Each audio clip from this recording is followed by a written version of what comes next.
Welcome to my digital response for ED-EC 344.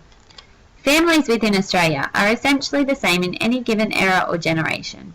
What changes is the set of challenges each generation is faced with and the environment in which they have to deal with those challenges.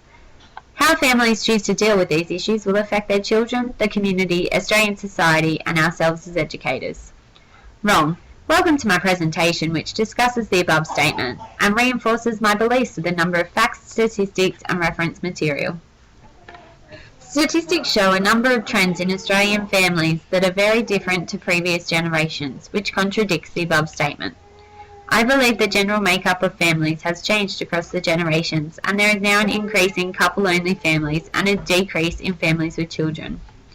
In 2009 to 2010, statistics revealed that 73% of children live with both parents, while 9% lived in step or blended families and 18% in one-parent families.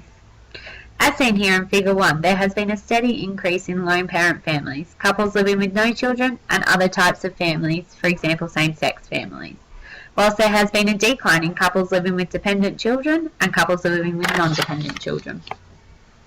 Currently, there are approximately 1.57 million Australian children that attend childcare centres, which have increased by 77% between 1996 and 2011.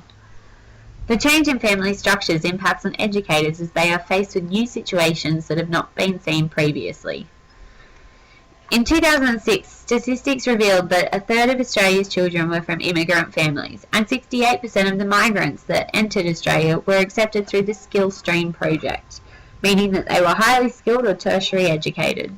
This has impacted on early childhood educators and services because whilst the parents joined the Australian workforce, the children had to be cared for.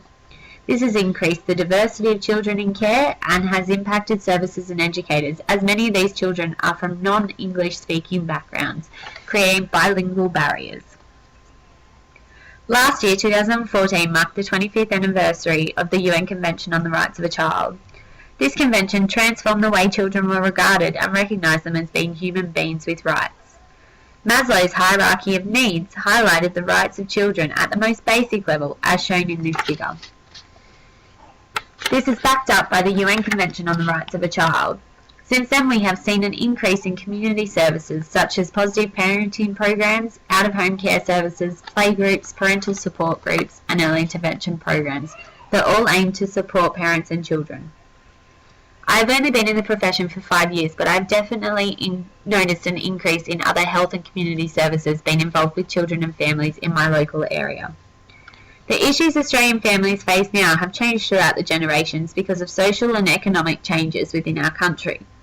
The National Centre for Social and Economic Modelling has reported that women are the main income earners in 25% of households. This figure is 140,000 more families than 10 years ago.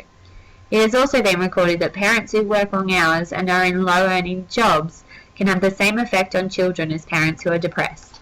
The more hours parents are working is due to the insecurity of their employment, which is an increasing trend in Australia. And these extra hours then contribute to poor time management and unhealthy lifestyle choices of the family. The lack of quality time parents are missing out on with their children due to working can have negative effects on the children and all aspects of their development, including cognitive, physical and social emotional areas. It also influences lifestyle choices of the family, such as limited time to prepare meals, so quick and easy options are used more commonly. These often lack nutritional value and can be linked with behavioural issues and children who suffer from obesity. Lack of exercise and fitness experiences can also contribute to behavioural and physical development, and this is not improved by parents working long hours and the increase of technology in households today. In conclusion, families within each era have changed over time, not only through family structures and the diversity of families, but in the challenges each generation has had to deal with. How families face the above issues impacts their children, the community, society, and us as educators providing care for the children. Created using Powtoon.